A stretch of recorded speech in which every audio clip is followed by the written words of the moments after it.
Olá, alunos e alunas de Filosofia Moderna e Contemporânea. Nós estaremos agora concluindo sobre nossa aula a figura de Voltaire, esse importante pensador do Iluminismo.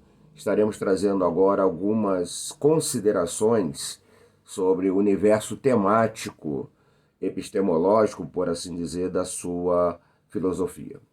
Vou destacar aqui alguns pontos, sintetizando algumas ideias principais que mapearam o trabalho de produção de filosofia desse ilustre pensador. Destaca em primeiro lugar sua concepção de Deus. Voltaire foi um crítico do ateísmo. Ele não fez defesa do ateísmo como sendo uma possibilidade que se deveria aceitar como manifestação legítima da razão. Definitivamente não se pode colocar Voltaire dentro de um horizonte de defesa ateísta no que diz respeito ao tema, ao assunto Deus. Mas também não era um teísta, no sentido como o cristianismo define a ideia de um Deus que existe e está pronto para intervir na história, na civilização, na condição da vida humana, atendendo pedidos de oração e fazendo um processo de interação com a humanidade em termos de definir valores morais, de construir uma possibilidade de ação para conduzir a história e conduzir, através da sua providência, e conduzir os seres humanos dentro de uma lógica de salvação. Não há um discurso assim de Voltaire típico do que seria um discurso da teologia cristã ou a herança judaico-cristã no sentido mais ortodoxo. Então, o que restaria aqui para definir a concepção de Deus de Voltaire seria a palavra que nós já utilizamos tantas vezes nos estudos de filosofia, a palavra deísmo, com D, ou seja, a ideia de que existe sim um Criador que fez o universo ser o que é, que criou a sua possibilidade de ser e que inseriu nesse universo leis, criou o ser humano. Também inseriu no ser humano razão. Então, as leis que estão no universo funcionam por si mesmo e a razão que está no ser humano deve ser suficiente para conduzi-lo. Então, o deísmo tem uma ideia de um Deus que principiou o processo de existência das coisas, mas depois ele se ausenta da criação, seja da natureza em si, ou seja mesmo do fluxo da existência humana, porque agora o ser humano deve ser conduzido por si mesmo, através da sua razão, e a natureza estará desenvolvendo o seu ciclo dentro das leis que estão embutidas nela. Então ele tem uma concepção deísta de Deus. Um segundo elemento que aparece na filosofia de Voltaire é a concepção de história.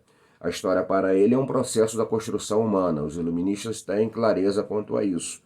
O processo histórico se dá por escolhas, por decisões políticas, governamentais, educacionais e culturais que os seres humanos e as sociedades desenvolvem.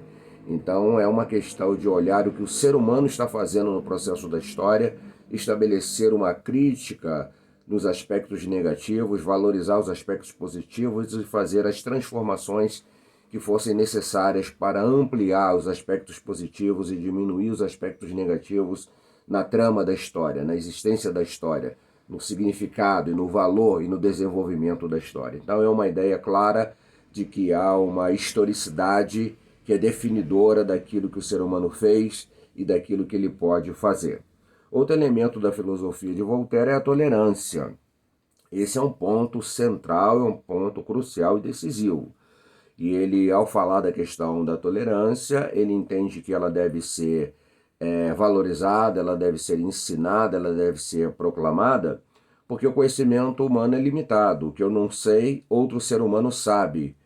O que o outro ser humano não sabe, eu sei. Então os seres humanos vivem uma troca permanente. E essa troca deve ser não só entre os indivíduos, mas também entre as civilizações, também entre os povos.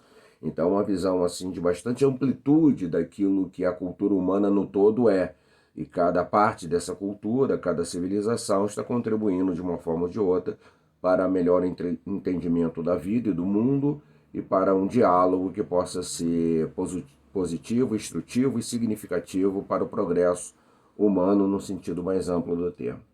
Por outro lado, também, ele vai valorizar muito a tolerância por entender que a intolerância é o elemento que determina a tirania. Ele está muito preocupado com essa questão da tirania de um governo, da tirania de um grupo religioso, ou seja, esse procedimento em que um governo ou uma força dentro da sociedade impõe aos demais cidadãos da sociedade a sua visão de mundo e exerce uma censura, até mesmo através de exercício de violência política e militar contra os grupos que são dissidentes ou não têm aquela compreensão e aquela concepção que é hegemônica no caso. Então a ideia da tolerância é para impedir mesmo que o processo da intolerância seja o motivador, o motor, o elemento que vai levar a uma ação de governo tirânica e autoritária, e num contexto mais moderno da palavra, totalitário. Um quarto elemento aqui da filosofia de Voltaire que eu quero destacar é a resistência ao absolutismo. Ele tem ali claramente uma preocupação em fazer do seu pensamento político um pensamento de contestação ao absolutismo. Voltaire chegou a imaginar, talvez pensando um pouco estrategicamente, que seria interessante que uma monarquia pudesse ser eivada de concepção iluminista, que ela tivesse algumas adesões aos valores iluministas, isso seria aceitável para ele. Mas ele era um crítico do absolutismo. Em certo sentido, ele vai ser uma dessas figuras que permitirá construir um caminho que pouco a pouco será melhor traçado e elaborado no Ocidente, que vai culminar com a ideia do Estado laico, o Estado que não está sob o domínio de uma instância de religiosidade. Outro elemento importante seria essa ideia da monarquia iluminista, como eu falei, já que a realidade que se colocava diante dele política era uma realidade dentro do ideal monárquico. Ele imagina que seria interessante que os reis pudessem governar a partir dos valores e dos princípios iluministas. Um sexto elemento da filosofia de Voltaire seria a defesa da liberdade de expressão. Ele entra para a história como um paladino desse tópico e dessa questão tão crucial para o Ocidente contemporâneo, a sociedade ocidental contemporânea, a ideia da liberdade de expressão. Isso está lá em Voltaire muito claramente colocado e definido. E numa época que isso não era assim tão aceitável, havia muitas discussões sobre os limites que se deveria ter do exercício da autoridade e da liberdade de expressão. 7. A resistência ao despotismo eclesiástico. Parte da vida dele foi dedicada a combater os exageros da religião através do fanatismo ou do sectarismo exercido muito fortemente no contexto que ele viveu de mundo francês, onde a Igreja Católica detinha um poder extraordinário de controle da sociedade, e ele viu que isso era muito negativo para um funcionamento saudável da sociedade. Daí ser um crítico bem contundente da religião expressa dessa forma, como forma de violência sobre aqueles que não pensam da maneira como ela pensa, e de censura sobre ideias que sejam diferentes da sua. E um outro elemento, encerrando essa brevíssima exposição do pensamento de Voltaire, seria a defesa dos direitos humanos. Naquele tratado sobre a tolerância que ele defende um protestante que é vítima de uma violência por causa do preconceito religioso, fica claro quanto que Voltaire tem um compromisso com os direitos humanos, respeitar o ser humano na sua identidade, nas suas escolhas e nas suas opções de pensamento político, pensamento cultural e pensamento religioso. Voltaire é um autor que merece ser lido e é um autor ainda muito contemporâneo em termos de questões relativas a afirmar ideais de democracia, de justiça, liberdade e solidariedade humana.